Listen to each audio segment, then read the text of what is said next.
Mula sa bayan ng General Santos City, na bayang pinagmula ng ating nag-iisang pambansang kamao, Manny Pacman Pacquiao, ay may isang halimaw na isinilang na pinaglihi sa kunat dahil nga po sa tigas ng nguya-nguyaan daw nito na singkapal daw ng sangkalan na di umano ay gawa sa bato, plato, pato, kwarto, goto, puto, kuto, espalto at kulane. Kakaiba ang boksingero natin na ito mga kaibigan dahil kahit hindi man ito pinalad sa katangkaran ay pinalad naman ito sa kapangyarihan. Nasalo nito ang lahat ng kalamay nung umulan ng kunat at kapal ng nguya-nguyaan. Kaya pagdating sa laban ay talaga namang parang may pananggang bato-batong kulane sa nguya-nguyaan. Lalo itong lumalakas at ginaganahan kapag tinatamaan. Kaya talaga namang pangbihira at natatangi ang boksingero nating ito't hindi basta-basta. Malaking kanto. Tulad nga din po ng ating nag-iisang pambansang kamao, Manny Pacman Pacquiao mga kaibigan, ay nanggaling din ito sa matinding kahirapan na talaga namang lalong nakapagpalakas dito. Puro pitas na gulay ang ulam nito at sariwang mga prutas, bugbog ang mga trabaho na daig pa ang kalabaw sa bigat ng gawain. Kaya talaga namang napakalakas at napakatibay ng pangangatawan. Ngunit sa kabila nga po ng kapangyarihan taglay ng ating halimaw mga kaibigan, ay may isa nga pong kampon ng mga Inoue ang talaga namang nang maliit sa maliit nating kababayan. Inakala nito na easy fight lamang ang Pinoy dahil sa sobrang liit nga lamang po nito. Kaya dagli-daglian nila itong hinamon at nang pumalag ay kinasagad ng kanilang kampo ang laban at kumpiyansang-kumpiyansa ang kampo nila. Natatalunin nila ng walang kahirap-hirap ang ating bidang kababayan. Ngunit hindi rin naman po natin may pagkakaila ang talento ng Hapon na ito mga kaibigan dahil may kabigatan at talaga namang may diin din ang mga kamao nito sa laban. Sa katunayan nga po niyan mga kaibigan, sa kanyang naging amateur career nga po sa boxing ay nakapagtala lang naman po ito ng katakot-takot na 123 panalo at 4 nga lamang po ang kanyang naging talo. Dagdag pa rito ay nagtala nga rin po ito ng 90% knockout ratio sa kanyang amateur career na talaga namang nakakakilabot. Samantala, bago ang laban, kung ano-anong kalapastanganan ang lumalabas ang nguya-nguya ng maangas na Hapon mga kaibigan. Cute size daw ang boxing gloves ng ating kababayan at mukhang pambata ang size ng sapatos. Mukhang hindi daw ito napatrukan at hindi pa nakakalasa ng kahit anong klaseng bitamina. Halatang kinulang din daw ito sa aruga at walang nagpalaki ng ayos. Nagkamali daw ito ng sports na sinalihan. Dapat daw sa kanya ay nag-chess o di kaya nagpatintero na lamang. Mukhang hindi daw ito sanay sa bugbog at garote di alimpungatan eh. Dapat daw sa Pinoy ay mag-alaga na lang ng mga manok, baboy at kalabaw sa probinsya. Hindi daw kasi ang tipo nito ang may ibubuga sa pakikipaglaban at pakikipagpatayan. Hindi daw tulad niya na kumpleto sa bakuna at bitamina. Kaya talaga namang bongbo at mala Captain Barbell ang pangangatawan niya. Kuno, sinabi rin nito na siya na daw ang susunod na Naoya Inoue ng Japanese Boxing Society. Gugulantangin niya daw ang mundo ng boxing. Papabulagtain niya daw ang Pinoy sa ibabaw ng lona hanggang mamilipe at magsabing sumusuko na ito sa laban. Binueltahan naman ito ng Pinoy at sinabing may bakuna siya sa ketong, bulutong, balatong, kurikong, ulupong, jampong, tumbong, pagong at kangkong na may bagoong. Ginagawang candy lang din daw niya ang vitamins dahil kahit magtulong-tulong pa daw ang ubong kabayo, sipon, COVID at trangkaso ay hindi daw ito uubra sa kanya dahil sa sobrang lakas daw ng kanyang resistensya at pangangatawan. Iyayabang pa daw niya ang mga bakuna at vitamins na iniinom niya eh. Kahit wala daw siya nun eh, makapangyarihan siya. At pagpapatunay nga lang daw po ito na siya ang tunay na mahinang nilalang at kailangan pa niya ng bitamina upang lumakas ang kanyang katawan. Kasabay ng pamamasada ng unggoy para sa kanyang pamilya, ika-13 ng Mayo taong 2023, tuluyan ng naigisa ang laban ng Vince Paras alias J. Vince kontra sa Hapon na si Ayumu Hanada alias Longnose at Vice Grip na tirador ng sinarsyadong Salagubang. May malinis na kartada ang Hapon na 13 panalo, 11 ay tinapos sa pamamagitan ng knockout at walang bahid ng anumang talo. Samantalang ang Pinoy naman ay may 15 panalo, 10 ay tinapos sa pamamagitan ng knockout at 1 talo lamang. Ginanap ang kanilang laban sa Okada Manila Hotel and Casino, Paranaque City. Undercard dito sa laban ng John Riel Cuadro Alas, Angas ng Pinas Casimero at Pilipos Ngitong Buha. Unang round, dinadaan sa haba ng Hapon ang laban. Ngunit mahahalatang hindi ito tumatalab sa malamarmol na panga ng Pinoy. Walang calcium.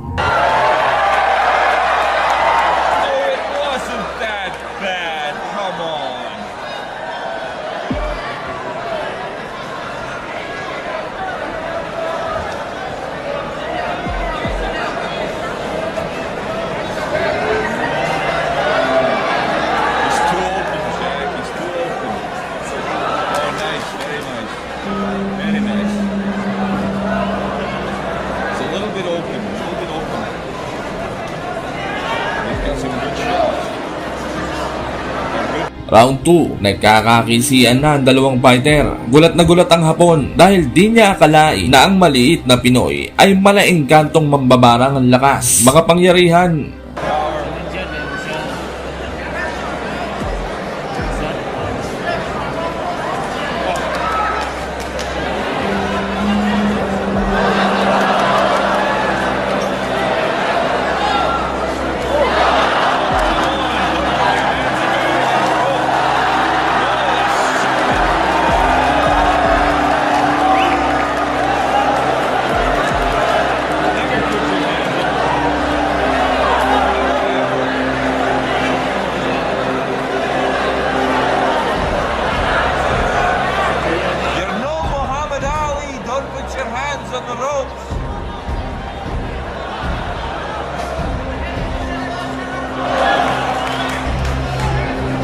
Round 3, binibira ng Pinoy ang Hapon at talaga namang nagkakasabayan. Ang tapang din ng Haponeo, malautangerong siya pa ang galit kapag sinisingil.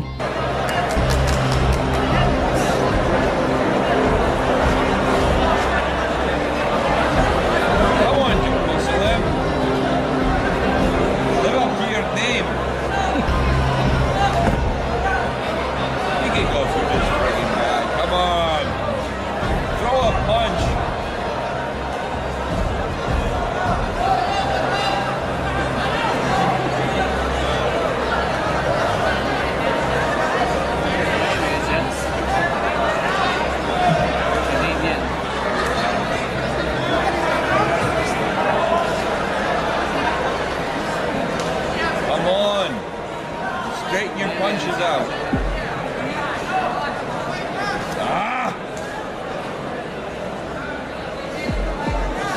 The roundabout way is no good. Punch straight. It's gonna lose.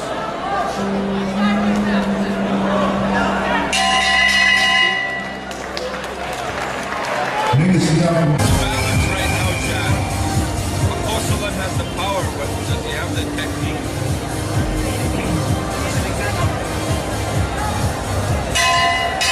He's a good-looking lad.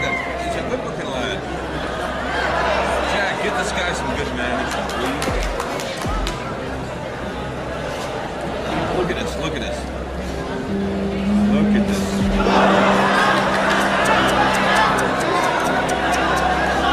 See? Boxer against the fighter.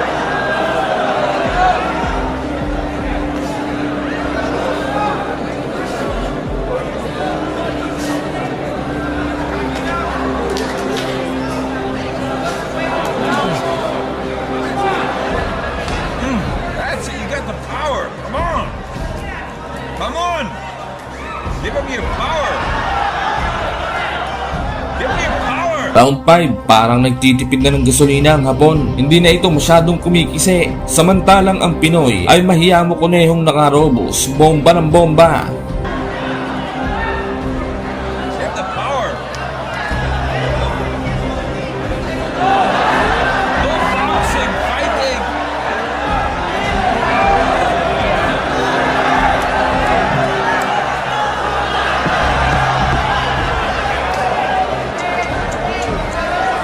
This is frustrating to me.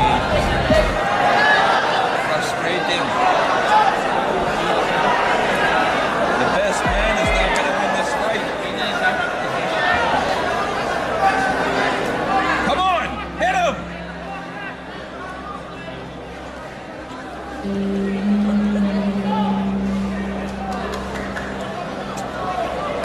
Oh, jeez.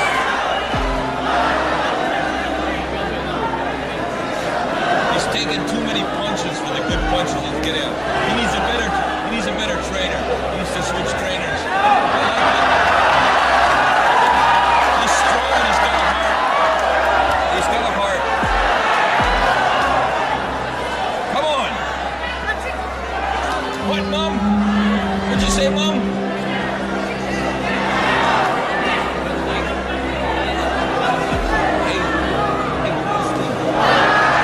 Round 7, nagiging punching mitts na ang nguyang-nguyaan ng Hapon. Sinasalo ng inam ang mga jab at kombinasyon ng Pinoy.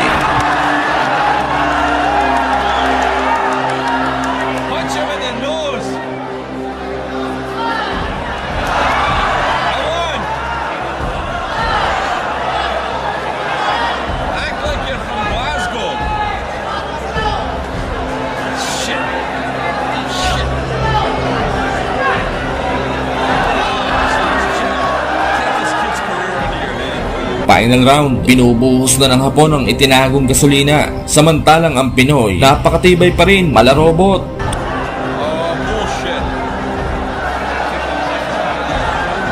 Come on, Uncle Salam, he's ready for you. You gotta land the punch, baby.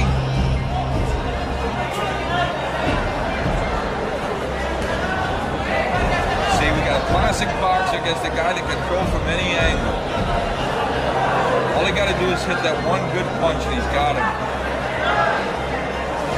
Oh, it's a nice left. Come on, Uncle Salam.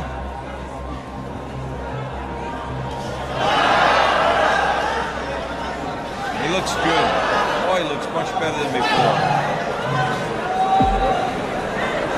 Samantala, itinanghal na panalo ang ating kababayan at napayakap ito sa kababayan ng Hapon na chicks na animoy gusto rin itong kalabanin ng banayad at dahan-dahan.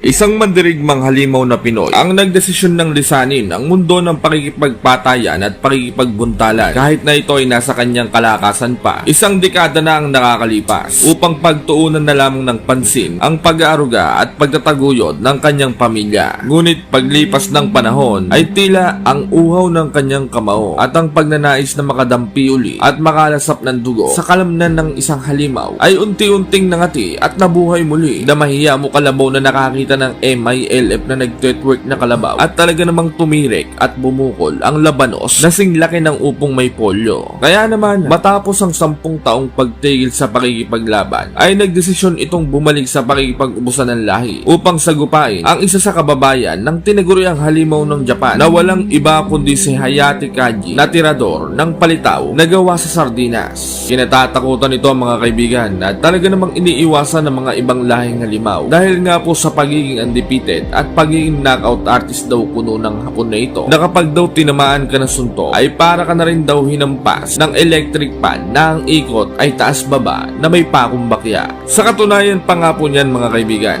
sa naging 86 na laban niya po ng Hapon na ito sa kanyang amateur career ay 8 lamang po ang maswerteng nakaraos hanggang round 12 at ang iba naman ay puros tulog na ang inabot dahil sa bigat nga ng kanyang kamao at walang bahid ng anumang klase ng talo. Kaya naman ganun na lamang kung lapastanganin ng kanyang kampo ang ating bidang halimaw na tila hindi binibigyang importansya ang magiging laban ng kanilang alaga sa mandirigmang Pinoy at tingin nila ay gagawing pampataba lang ng Hapon ang Pinoy sa malinis na kartada nito. Kaya naman nakatuon na agad ang kanilang diwa sa mas malalaki pang laban at sa sobra nga pong bilib ng mga Hapon na ito sa kanilang pambato ay nakikipagnegosasyon na agad ang mga ito sa isang malakihan laban na tila sigurado na silang tatalunin ng kanilang alaga ang Pinoy na mananabas na talaga namang nakakabastos para sa ating bidang halimaw. Sinabi nga rin po ng Hapon sa kanyang interview na nakakaawa daw ang Pinoy dahil sa tulad pa daw niyang undefeated at dekalidad na boksingero itinapat ang pobreng Pinoy. At ang masama pa nga daw po ay 10 taong walang laban at ensayo ito. Kaya talaga namang pupulutin daw ito sa talahiban. Hindi na nga rin daw po nito patatagalin ang laban upang hindi na daw mahirapan ng Pinoy. Sisiguraduhin daw niyang bibigyan niya ng aral na hindi niya malilimutan ang dayong Pinoy. Lalong-lalo na at sa kanyang balwarte daw sila magsusuntukan. Ipapakita daw nito sa mga Pilipino kung gaano kalakas ang lahing Hapon. Binardagul at sinimangutan naman ito ng Pinoy at sinambit na nagkakamali daw ang Hapon sa pangmamaliit sa kanya at patungkol naman daw dun sa sinasabi daw nito na nangangalawang na daw siya ay isang malaking fake news o pagkakamali dahil sa labas nga lang naman daw po ng ring ay pangpatayang trabaho at pangsabog cheese na pawis naman ang kanyang kinakaharap na hanap buhay na talaga namang mas lalong nakapagpahalimaw daw sa kanya. Hindi daw tulad ng Hapon na puro pasarap at higa lang sa sushi pagkatapos ng training. Hindi rin daw kaya ng Hapon ang hirap ng buhay dito sa Pilipinas at mukha daw itong hindi makatulog nang walang off-lotion at kulambo. Halatang takot daw ito sa lamok. Puro Lucky Me at pansit canton lang din daw ang kinakain ito. Di tulad niya na puro patatas, kamote, bawang, sibuyas, almoranas, gatas, pasas, posas at corned beef. Ngunit kung bago at kakapadpad mo lang sa channel na ito mga kaibigan ay baka naman pwedeng makahiling sa iyo ng isang like, comment At higit sa lahat ay subscribe. Pakisampigan mo na rin ang kampana dyan sa tabi para buhay na mano ka palagi sa mga bagong upload. Ginanap ang kanilang sagupan as usual sa balwarte ng mga Hapon sa Tokyo, Japan. May malinis na kartada ang Hapon na 15 panalo, 3 lamang ang maswerteng nakatawinan ng round 12 at walang bahid ng anumang klase ng talo. Samantalang ang Pinoy ay may 20 panalo, 8 ay tinapos sa pamamagitan ng knockout, 2 draw at 6 na talo lamang. Sa mismong laban, mahahalatang masyadong malaki ang Hapon kumpara sa Pinoy. Nagpapakiramdaman pa lang din ang dalawa sa diin ng suntok ng bawat isa. Makikita rin parang hindi tumigil ng 10 taon sa pagbaboxing ang ating bidang halimaw. Dahil sa liksi nito, na mahiya mo si Bugs Bunny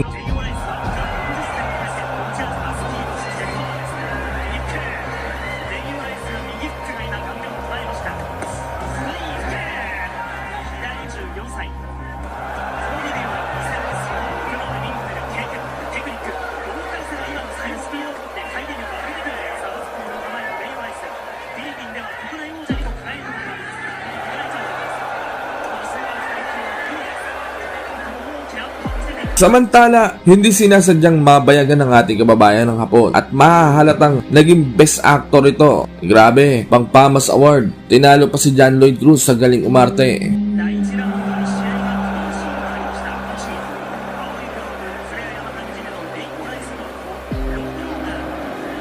Round 2, nag-i-hysterical ang mga Japanese fans at ang commentator dahil sa pagkaka-corner at sunod-sunod na patama ng Hapon sa ating kababayan. Ang hindi niya alam ay makunat pa sa makunat ang nguya-nguyaan ng ating bidang kababayan, Malamar Mall.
Round 4, tamang bantay sa lakay lamang si kababayan at maririnig nating lumalagutok din ang mga suntok nito. Malalata ng corn beef at lato-lato. Samantala, nagliligalig ang mga komentator at ang mga Hapon sa tuwing napapasandal sa lubid ang ating kababayan, mga kaibigan. Mahiya mo mga ekop ng bibi na sirit oh. Ang sasarap pasakan ng medyas na 1 linggong walang palit ang mga buwanga oh.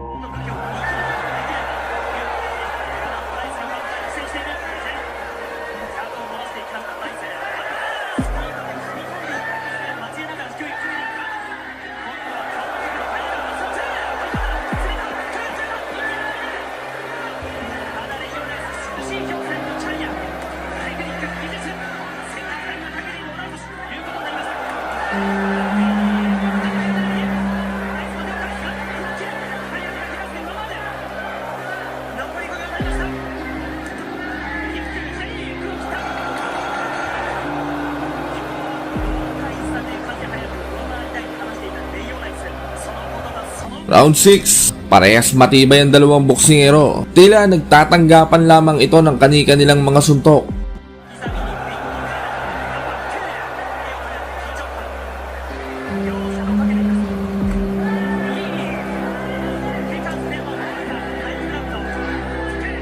Samantala, bahagyan na patigil ang ating kababayan na tila sumisenyas na tinamaan daw ito sa balakang. Ngunit hindi malinaw kung doon niya o sa ethics na hindi naman pinansin ng Hapon na referee at ang Japanese boxer naman ay sinamantala ang pagkakataon na mamatitis. Dagli-dagli ang sumugod nang makita ang Pinoy na tumigil.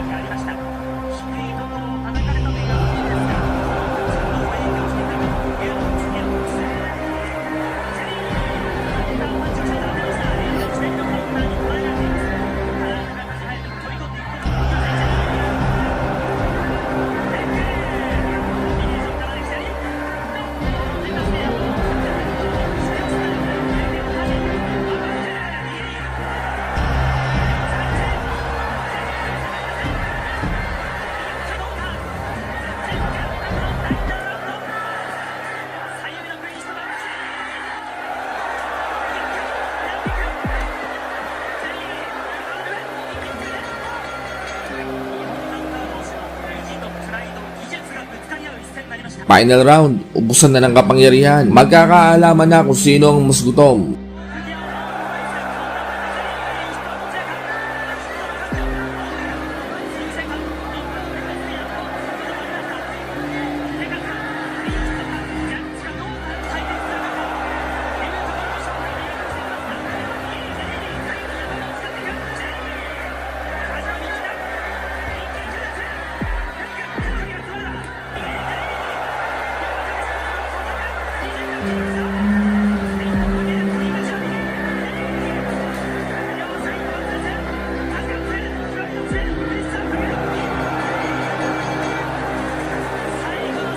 Sobrang dikit nga po ng laban mga kaibigan, kaya talaga namang nahirapan ng mga hurado sa kung sino ba talaga ang nanalo. Ang una nga pong hurado ay pumabor sa ating kababayan. Nagdala ito ng 77-76 pabor sa ating kababayan. Samantalang ang pangalawang hurado naman ay pumabor sa Hapon na nagbigay ng 77-75 na score. Samantala, ang huling hurado naman ay nagbigay ng 77-76 pabor sa